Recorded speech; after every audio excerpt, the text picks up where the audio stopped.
Bapak Ibu peserta kuliah literasi teknologi pembelajaran, kita lanjutkan pembahasan kita. Kalau pada minggu sebelumnya kita sudah membahas terkait dengan perkembangan teknologi dalam dunia pendidikan, di mana eh, teknologi mengalami perkembangan dari masa ke masa, ya, mengalami evolusi yang sangat signifikan dari masa ke masa, dimulai dari era-era tradisional, ya, di mana di era tradisional itu ya masih mengandalkan papan tulis, gitu. Mengandalkan papan tulis dan kapur, bahkan sebelum menggunakan papan tulis, apa namanya, untuk eh, melakukan proses pencatatan itu menggunakan batu, menggunakan apa namanya, kulit, gitu. Sehingga teknologi yang digunakan pun masih sangat sederhana. Sampai dengan pada hari ini, di era sekarang itu kita masuk di era mobile, ya. Era mobile yang kita hadapi sekarang itu apa? Pendidikan tidak hanya mengandalkan papan tulis dan kapur yang berjalan satu arah, itu, ya, berjalan satu arah, di mana dalam eh, pendidikan tradisional itu seorang guru menjadi center of knowledge, center pengetahuan, bahwa guru itu menjadi pusat segalanya, sehingga segala sumber informasi itu hanya dimiliki oleh guru. Sehingga era dulu itu kalau sekolah, murid atau siswa itu selalu mencatat. Karena apa? Kalau tidak mencatat, maka dia akan ketinggalan, maka dia akan kehilangan kesempatan untuk mendapatkan pengetahuan. Gitu. Karena apa? Guru sebagai satu-satunya sumber. Kemudian era itu berkembang, teknologi berkembang dengan adanya OHP. OHP itu kalau Bapak Ibu barangkali dulu pernah di era-era 90-an itu, kalau kita belajar itu ada lampu sorot, gitu. Jadi tulisan di plastik atau plastik gitu ditulis, kemudian ditempelkan ke sebuah apa namanya alat gitu, terus nanti tulisannya kesorot. Itu sudah keren waktu itu, karena apa ya, sudah mulai meninggalkan kapur tulis, gitu. Di era-era itu kemudian juga berkembang apa namanya, mulai dari rekaman audio atau tape recorder, kemudian muncul-muncul TV edukatif, gitu, sehingga apa, mulai berkembang. Ternyata kalau awalnya itu guru menjadi sumber di era itu, kemudian berkembang, gitu, rekaman-rekaman, apa namanya, tulisan-tulisan itu kemudian menjadi bahan yang bisa digunakan untuk siswa belajar. Era itu kemudian juga berkembang. OHP yang ada di tahun 2000-an, ya, terakhir itu di 2000-an itu ternyata juga sudah mulai ada perkembangan baru dengan penggunaan apa, era digital. Di awal-awal 90 sampai 2000 itu muncul yang namanya misalnya LCD proyektor, kemudian muncul juga istilah e-learning untuk awal-awal, gitu. Itu mulai berkembang, sehingga apa? Dengan munculnya itu, adanya LCD proyektor, adanya apa namanya CD interaktif, kemudian adanya e-learning, itu sumber belajar siswa, sumber belajar murid ternyata juga berkembang, gitu. Bisa mengakses melalui e-learning. Ditambah kemudian di era internet. Kemudian di era internet itu tidak sekedar e-learning, kemudian berkembang menjadi semakin canggih lagi, yang dikenal dengan istilah LMS atau Learning Management System. Ya, yang kalau yang kita gunakan ada Sinau atau SIA, itu disebut dengan Learning Management System. Di mana penggunaan Learning Management System itu, proses pembelajaran atau proses belajar siswa itu terekam menjadi satu, mulai dari perencanaan seorang guru atau dosen membagikan rencana pembelajaran kepada siswa, kemudian membagikan materi, entah materi dalam bentuk tulis, entah dalam bentuk video, kemudian membagikan evaluasi atau melakukan evaluasi melalui LMS, kemudian siswa juga memberikan jawaban atau feedback dari evaluasi itu melalui LMS, kemudian dosen atau guru memberikan nilai juga melalui LMS, sehingga hanya pada satu platform itu, learning management system itu, semua terkumpul menjadi satu. Itu di era internet. Tetapi yang menjadi kunci itu apa ya? Sambungan komunikasi atau internet. Juga adanya ya multimedia interaktif. Banyak sekarang beredar multimedia media interaktif, termasuk sosial media yang berkembang pada era itu. Kemudian era itu juga sekarang bergeser, ya. Era itu bergeser menjadi era mobil di kisaran 2000, tren itu ya di 2015 itu sudah mulai tren penggunaan mobil atau smartphone atau cloud atau apa namanya, penyimpanan di internet gitu. Jadi di era-era 2015 sampai sekarang itu, apalagi di era sekarang setelah pandemi itu, penggunaan smartphone itu menjadi apa namanya, menjadi dominan di dalam pembelajaran. Kayak kita hari ini tidak mungkin kita bertemu langsung, maka kita bisa menggunakan smartphone. Entah itu nanti kita menggunakan Zoom atau dari smartphone itu kemudian teman-teman bisa mengakses materi melalui link-link YouTube atau melalui cloud, ya. Cloud itu penyimpanan berbasis internet, ya. Bisa melalui Drive, bisa melalui link-link pada pada sosial media yang tersedia. Sehingga apa? Di era sekarang itu pembelajaran cenderung fleksibel. Hari ini kita ada jadwal kuliah jam sekian sampai sekian. Tapi karena perkuliahan kita itu online, daring, menggunakan asinkronus, tidak tatap muka langsung, melalui link video yang saya bagikan, maka teman-teman tidak perlu jam sekian sampai sekian menonton video saya. Teman-teman barangkali bisa melihat videonya ketika waktu longgar. Itu. Itu yang dimaksud dengan pembelajaran fleksibel. Sehingga waktunya apa? Waktunya tergantung kesempatan, keluangan waktu yang dimiliki oleh teman-teman semuanya. Yang penting apa? Kalau di dalam pembelajaran era mobil itu, pertemuan pertama atau materi pertama sampai terakhir itu sudah di-share, sudah dibagikan. Sehingga apa? Teman-teman tinggal mengikuti level 1 selesai masuk ke level 2, level 2 selesai ke level 3. Begitu seterusnya itu. Sehingga apa? Berdasarkan itu ada karakteristik tersendiri di era digital ini. Ya.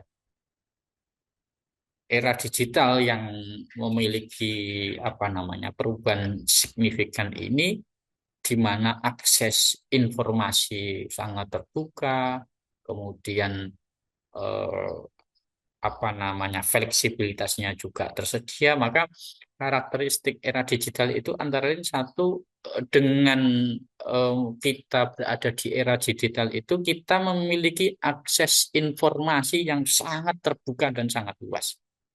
Contoh, kalau kita ingin mengakses pelajaran, ingin mengetahui tentang sesuatu, kita bisa cukup melakukan atau mencarinya melalui Google dengan kata kunci tertentu. Tentu mencarinya harus menggunakan kata kunci, ada triknya. Ya. Ada trik supaya apa? Supaya pencarian informasi kita di Google itu terarah, tidak liar bahasanya. Misalnya kita mencari tentang pendidikan anak menurut Islam, maka itu kata kuncinya. Tetapi apa? Nanti ada clue atau ada ketentuan, ada prompt supaya apa? Pendidikan anak dalam Islam yang sesuai itu seperti apa? Itu perlu trik itu. Nah, triknya nanti kita sampaikan kalau kita bertemu secara sinkronus. Kemudian apa? Akses terbuka lainnya melalui YouTube, kayak Bapak Ibu, teman-teman hari ini video ini Bapak Ibu mengakses melalui YouTube. Kemudian melalui apa namanya, masif online, open online courses. Jadi MOOC atau MOOC itu menyediakan akses cepat ke berbagai sumber belajar tanpa batasan. Yang menyediakan siapa? MOOC bisa jadi yang menyediakan negara lain, Amerika, Malaysia. Tetapi kita bisa mengakses materi secara bebas. Berikutnya apa? Karakteristik di era digital itu. Satu, fleksibilitas ruang dan waktu. Dengan terbukanya akses itu, maka pembelajaran hari ini di era digital ini tidak akan dibatasi oleh ruang dan waktu. Kalau dulu pembelajaran itu sangat dibatasi oleh ruang dan waktu. Pembelajaran offline zaman dulu atau zaman sebelum era digital itu. Siswa, mahasiswa itu harus datang ke tempat. Dosen atau guru harus datang. Waktunya tidak bisa jadwal hari besok ini itu tidak bisa. Tetapi ketika memasuki era digital, maka terjadi yang namanya fleksibilitas, kemudahan. Teman-teman, Bapak Ibu ingin mengakses informasi, ingin mengakses materi apa dulu, itu didulukan bisa. Yang penting apa? Pertemuan pertama sampai terakhir itu semua materinya dipelajari, tugas-tugasnya dijajarkan. Itu beberapa contoh yang hari ini juga sedang masif atau besar-besaran kursus-kursus online. Itu yang penting apa? Kursus atau materi itu di-share. Materi pertama ini, evaluasinya seperti ini, terus nanti nilai muncul, baru ke stage berikutnya, selesai stage berikutnya, dan begitu. Kemudian ciri atau karakteristik berikutnya dari pembelajaran di era digital itu yaitu adanya personalisasi, di mana konten dan metode pembelajaran itu akan sangat menyesuaikan dengan kebutuhan, minat, dan gaya belajar individu. Sehingga apa ya, ketika siswa atau kita belajar itu tergantung gaya minat belajar kita, kebutuhan kita itu apa, itu yang kita akses. Itu yang kita akses. Sehingga apa ya, akhirnya kita cenderung hanya mempelajari atau di era digital itu akan cenderung hanya mempelajari hal-hal yang kita perlukan pada saat ini. Tidak belajar secara mujmal, secara utuh begitu. Itu salah satu. Barangkali salah satu kelebihan juga salah satu kelemahan apa namanya pembelajaran di era digital. Kemudian karakteristik berikutnya adalah adanya kolaborasi virtual. Jadi dengan era digital itu antara siswa satu dengan siswa yang lain bisa berkolaborasi secara virtual, bisa mengerjakan tugas dalam waktu bersamaan, bisa mengerjakan proyek atau portofolio atau apa dalam waktu bersamaan ya di tempat masing-masing yang berbeda.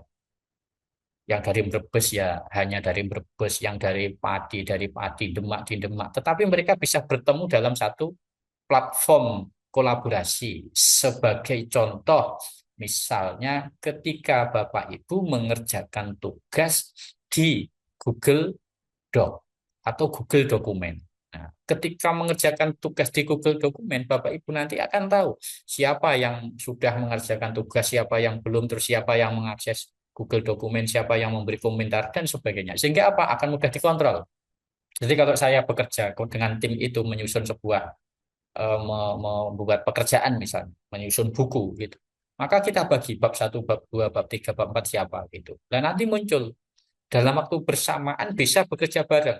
Oh, bab satunya ini, berarti bab duanya harus begini, bab tiganya begini. Atau yang kalau bab satu, bab dua sudah begini, bab satunya saya menyesuaikan di bagian ini. Nah, itu salah satu contoh apa namanya kolaborasi virtual sebagai karakteristik pembelajaran di era digital. Sehingga apa ya, kita tidak perlu bertemu langsung karena apa? Ada media, ada sarana untuk bertemu secara online melalui itu tadi. Google Doc misalnya.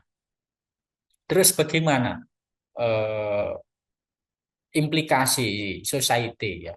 Ya, era society itu ya era yang menggabungkan antara dunia fisik dan dunia digital. Jadi fokusnya itu adalah bagaimana manusia yang di dunia fisik itu mampu menggunakan teknologi secara tepat, gitu, tanpa menghilangkan fungsi manusia atau sering disebut dengan super smart society. Ya.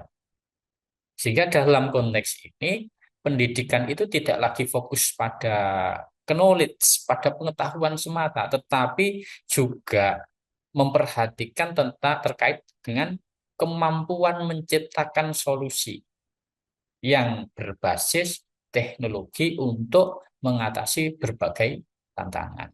Ya. Sehingga apa? Di era society ini, pendidikan atau pembelajaran akan bergeser. Fokusnya akhirnya apa? Berbasis pada kompetensi. sekarang ini Bapak Ibu itu kalau belajar atau sekolah atau hari ini kuliah itu basisnya adalah kompetensi. Di mata kuliah ini Bapak Ibu akan memiliki kompetensi ini gitu. Sekarang arahnya seperti itu. Kemudian selain berbasis pada kompetensi yaitu pada keterampilan adaptif dan kreatif itu juga di era society ini adanya kolaborasi antara manusia dan teknologi yaitu integrasi AI. AI itu mesin, tapi supaya mesin itu bisa memberikan manfaat maka dibutuhkan yang namanya manusia. Untuk memerintah AI itu perlu kecerdasan manusia. Misalnya, tolong buatkan saya seperti ini ya. Itu perlu namanya apa namanya integrasi. Kemudian adanya big data, kemudian adanya apa itu ya semua berbasis internet atau Internet of Things begitu. Kemudian dampak atau implikasi berikutnya apa? Pelajar, siswa, mahasiswa harus memiliki critical thinking, ya, berpikir kritis terhadap teknologi, terhadap perkembangan digital di era ini, di era big data ini, di era cloud ini. Ya. Sehingga apa? Mahasiswa mampu mengevaluasi informasi, mampu menilai informasi, bahwa informasi ini penting, informasi ini tidak penting. Maka di era ini perlu dibutuhkan skill berpikir kritis. Karena apa? Kalau teman-teman tidak memiliki skill berpikir kritis, maka teman-teman akan hancur di dunia digital ini. Seluruh informasi diterima, segala sesuatu yang bersumber dari internet itu dianggap benar. Ada seperti ini dianggap benar, ada ini misalnya ada video apa gitu. Oh ini. Padahal sekarang ya dengan adanya artificial intelligence kita itu bisa membuat video sesuai yang kita inginkan gitu, mengedit video, mengedit itu sesuai keinginan kita. Dan akhirnya apa? Ya karena kita masuk di era seperti itu, maka pendidikan itu harus bisa menciptakan solusi-solusi yang inovatif untuk mengatasi masalah-masalah tersebut. Ya. Berikutnya terkait dengan karena kita itu sekarang sudah di era teknologi, era digital, maka ada beberapa prinsip yang harus kita pegang ya terkait dengan penggunaan teknologi di dalam pembelajaran ya. Ada beberapa prinsip yang harus kita. Pertama bahwa eh, ketika kita menggunakan teknologi itu kita harus mengerti ya atau kita harus mengetahui bahwa teknologi pembelajaran itu merupakan proses yang sistemik. Sistemik itu artinya antara satu dengan yang lainnya itu tidak bisa dipisahkan. Tubuh manusia itu sebagai sebuah sistem, maka tubuh manusia itu saling terkait, mulai dari kepala, tangan, kaki, semuanya. Tidak bisa terus dipisah-pisahkan bahwa tubuh manusia itu yang penting apanya. Tidak bisa. Karena apa? Karena tubuh manusia itu adalah sistemik. Sistemik itu harus seiring sejalan. Termasuk juga di dalam dunia pendidikan.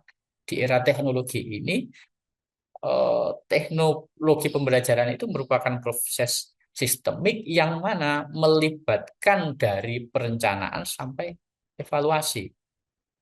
Ya. Merencanakan proses pembelajaran, kemudian mengembangkan ketika rencana pembelajaran seperti ini, terus teknologi yang digunakan seperti apa, materinya seperti apa, metodenya seperti apa, kemudian sumbernya itu diambil dari mana, kemudian cara melakukan evaluasinya bagaimana. Ini sebuah sistem yang tidak bisa dipisahkan, sehingga dalam pengertian ini, dalam pendekatan ini perlu ya mengintegrasikan yang namanya TPEC ya. TPEC itu sebuah apa namanya istilahnya sebuah eh,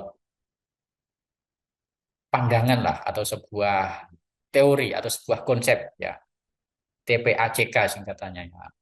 Technological, pedagogical, content, knowledge kalau kalau apa namanya bahasa kepanjangannya seperti itu.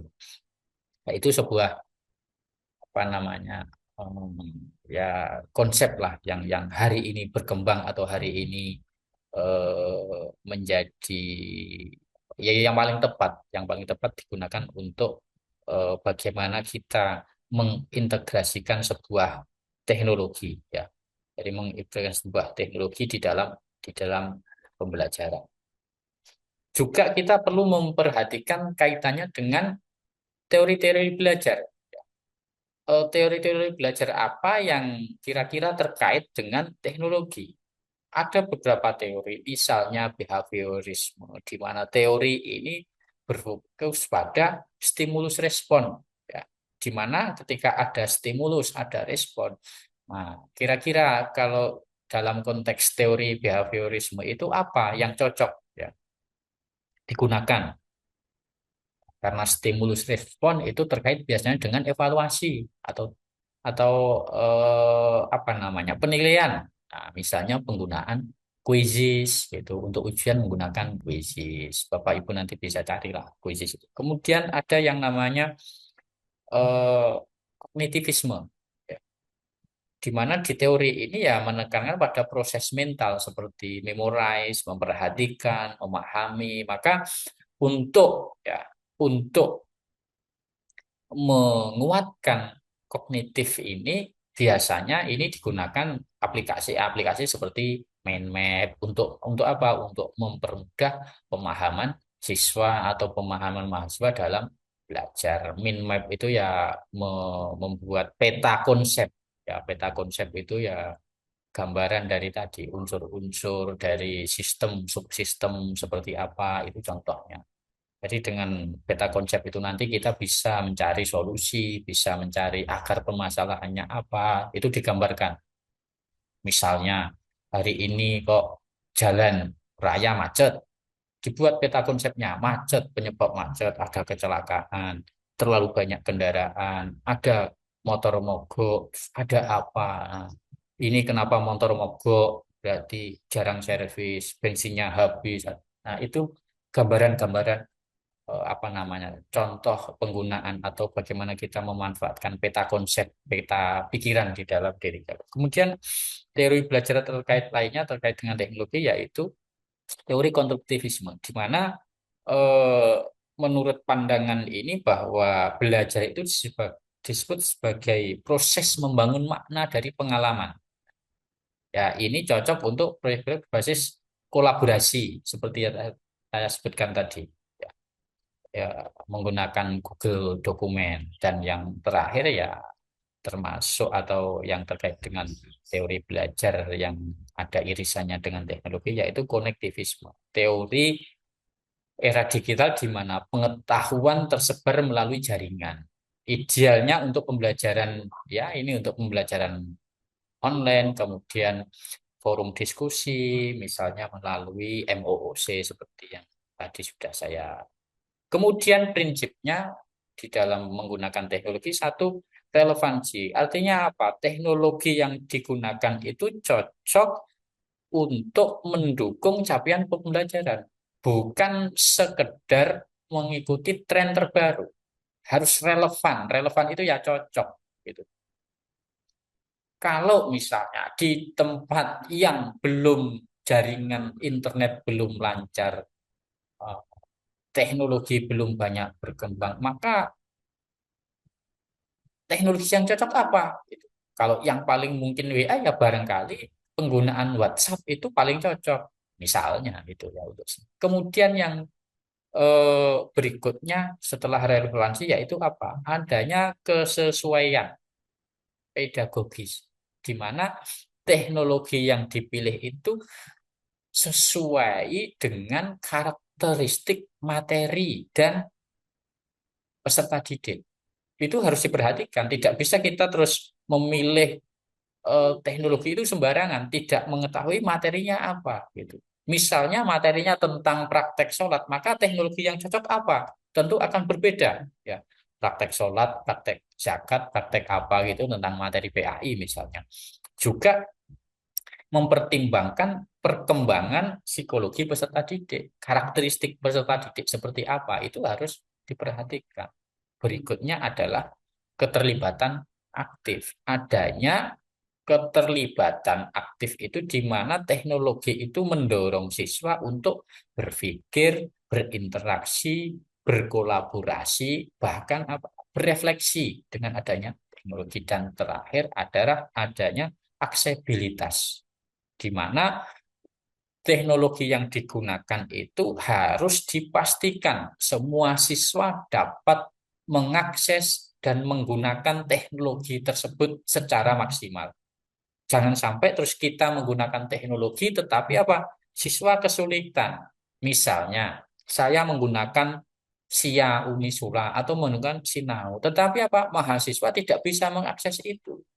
Itu artinya apa? Itu melanggar prinsip-prinsip penggunaan teknologi terkait dengan aksesibilitas. Artinya apa? Aksesnya sulit, tidak bisa dijangkau. Maka yang paling enak seperti apa? Berhadapan dengan teman-teman kelas sore seperti ini. Sudah ada yang sibuk kerja, ada yang di pondok tidak boleh pegang HP, ya akhirnya materi-materi yang berbasis video itu barangkali itu lebih lebih cocok, mudah diakses. Misalnya melalui link YouTube, teman-teman tinggal mengakses YouTube kapan sempat, kapan megang HP. Itu contoh contoh kecil. Lah, bagaimana mengimplementasikannya di dalam kelas? Maka ketika mengimplementasikan di dalam kelas perlu dipahami mulai dari tujuan pembelajarannya apa. Ya, misalnya kalau untuk memahami konsep berarti itu masuk belajar kognitif, pengertian, macam-macam itu kognitif. Maka yang paling atau alat yang cocok bisa digunakan bisa menggunakan video interaktif. Ya, tanya jawab, video tanya jawab, atau juga menggunakan aplikasi yang namanya Canva. Dari Canva itu kan kita bisa menuliskan materi-materi. Kemudian berikutnya, kalau tujuan pembelajaran untuk latihan soal misalnya itu, maka behaviorisme. Bisa menggunakan word wall, bisa menggunakan quizzes. Kalau kolaboratif bisa menggunakan Padlet, bisa menggunakan Google Doc. Konektivisme bisa menggunakan Edmodo, bisa menggunakan apa namanya Trello dan sebagainya. Sehingga apa? Ketika Bapak Ibu menyusun sebuah pembelajaran yang berbasis digital, Bapak Ibu harus memiliki pengetahuan, memiliki wawasan, memiliki pemahaman terkait dengan jenis-jenis dan karakteristik alat-alat yang berbasis digital tadi. Sehingga tidak semuanya cocok, tidak semuanya cocok. Ya. Google Doc itu cocoknya untuk proyek, bukan untuk evaluasi, gitu. Ya, bukan untuk evaluasi, gitu. Ada namanya, misalnya untuk evaluasi ada Quizzes, ada Google Form. Demikian, Bapak Ibu. Kemudian eh, silahkan jika ada pertanyaan, Bapak Ibu menanyakan di kolom komentar di komentar di YouTube saya. Demikian, ada kurangnya mohon maaf. Assalamualaikum warahmatullahi wabarakatuh.